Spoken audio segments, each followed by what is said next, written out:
केमिति अच्छो पिला माने भाबुची भलरे थिबो। आपण मानकु पंचानन ई स्कूल चैनल को बहुत बहुत स्वागत।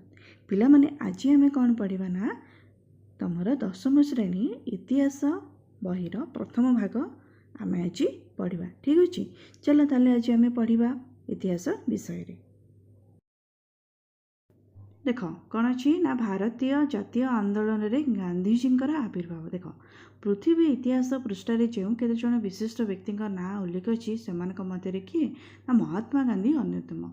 से देश रे नुह पूरा विश्व रे से जननायक भाव में परिचित थिले। तांकर जन्म विषय आम जदि कहबा ना कौन थिला 1869 ख्रीष्टाब्द अक्टोबर 2 तारिख रे गुजरात रो पोरबंदर नामक स्थान रे जन्मग्रहण करथिले। तांकर पूरा नाम कौन थिला ना मोहनदास करमचंद गांधी। ठीक अच्छे, 1882 ख्रीष्टाब्द से कस्तूरबा को विवाह करथिले। तापर देख कस्तूरबा को समस्ते श्रद्धारे बा बोली संबोधन करथिले। गांधीजी समस्त राजनैतिक कार्यकलाप रे से तांका सहित रहिथिले एवं बहु थर बंदी मध्य होइथिले। 1888 अक्टोबर मासरे गांधीजी बारिस्टर पढ़िया पे कुआडे जाइथिले ना इंग्लैंड जाइथिले। कहीं जाइथिले? इंग्लैंड जाइथिले। आउ कौन ना 1891 जून मासरे आईन शिक्षा समाप्ति पर से बारिस्टर भाव में राजकोट और बॉम्बे रे आईन व्यवसाय कले। दादा अब्दुल्ला नामक जड़े भारतीय मुसलमान व्यवसायी वकिल रूपे एक मोकद्दमा लड़िया से दक्षिण आफ्रिकार नाटाल नामक स्थान को जाइए। यही सब जिन गुड़ाक मन रख पिला माने तुम एग्जाम रे पढ़ी पारे। तापर देख श्वेतांग इंग्रेजी मानकर वर्णवैषम्य नीति जो कृष्णांग आफ्रिका सह दक्षिण आफ्रिकार काम करुवा भारतीय माने विभिन्न प्रकार अत्याचार सम्मुखीन होते ना कौन ना सेठारे भारतीय मानकर भोट दान अधिकार नाला।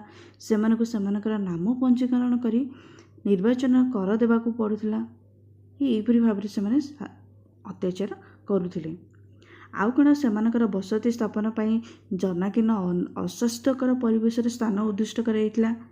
से माने राति 9टा पर ना घर बाहर को जाई पार नथिले और जनसाधारण पाद चला रास्ता व्यवहार करि पार नथिले। से माने आउ कौन ना रेलगाड़ी रे प्रथम व द्वितीय श्रेणी कोठरी रे यात्रा करि पार नथिले। सेटारे बास करुवा भारतीय नाना सम्मुखीनर असुविधा भोग करथिले ना कोठी ना आफ्रिका।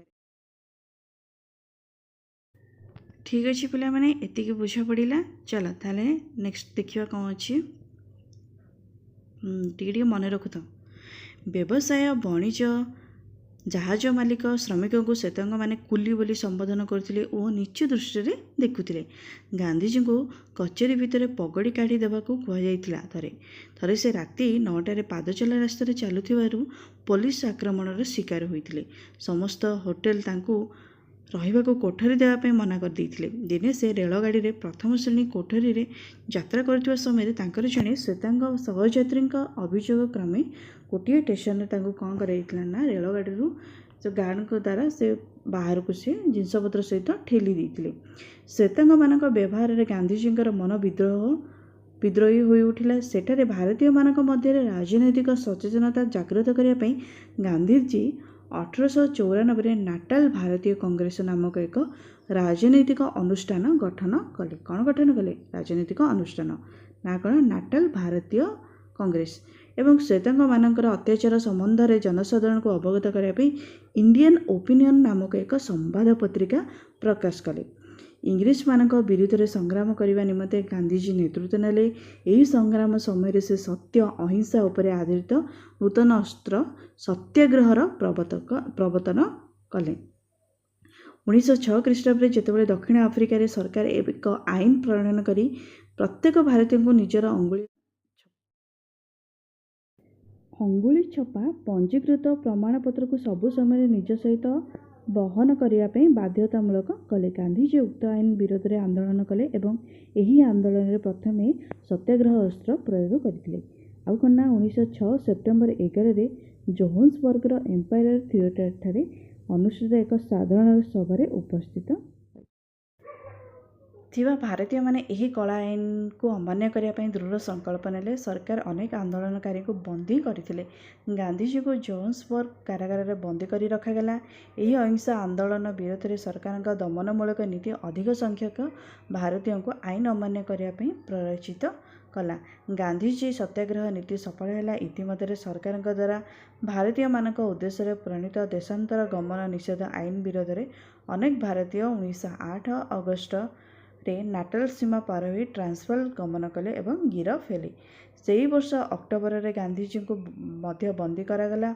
ଆନ୍ଦୋଳନ ପ୍ରଶମିତ ହେବା ପରିବର୍ତ୍ତେ ଅଧିକ ଶକ୍ତିଶାଳୀ ହେଲା।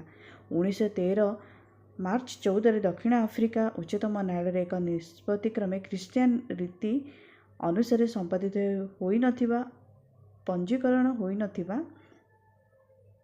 ଭାରତୀୟମାନଙ୍କ ବିବାହର ସ୍ୱୀକୃତି ପ୍ରତ୍ୟାହାର କରାଗଲା। ଏହି ବିରୋଧରେ ସଂଗଠିତ ଆନ୍ଦୋଳନ ଦକ୍ଷିଣ ଆଫ୍ରିକାରେ ଗାନ୍ଧିଜୀଙ୍କର ନେତୃତ୍ୱାଧୀନ ଶେଷ ଆନ୍ଦୋଳନ ଥିଲା। ଗାନ୍ଧିଜୀଙ୍କର ନୂତନ ସଂଗ୍ରାମ ନିକଟରେ ଇଂରେଜ ସରକାର ହାର ମାନିଲେ ଏବଂ କେତେକ ଅପମାନଜନକ ଆଇନ ପ୍ରତ୍ୟାହାର କରିବାକୁ ବାଧ୍ୟ ହେଲେ। ସେହି ସମୟରେ ଦକ୍ଷିଣ ଆଫ୍ରିକାର ଶାସନ ମୁଖ୍ୟ ଥିଲେ ଜେନେରାଲ ସ୍କଟ୍ସ। ଠିକ୍ ଅଛି ପିଲାମାନେ, ଏତିକି ପଢ଼ ତୁମମାନେ। ନେକ୍ସଟ ଭିଡ଼ିଓରେ ଆମେ ଆହୁରି କଣ୍ଟିନ୍ୟୁ କରିବା। ଠିକ୍ ଅଛି, ଚାଲ ତାହେଲେ, ନମସ୍କାର।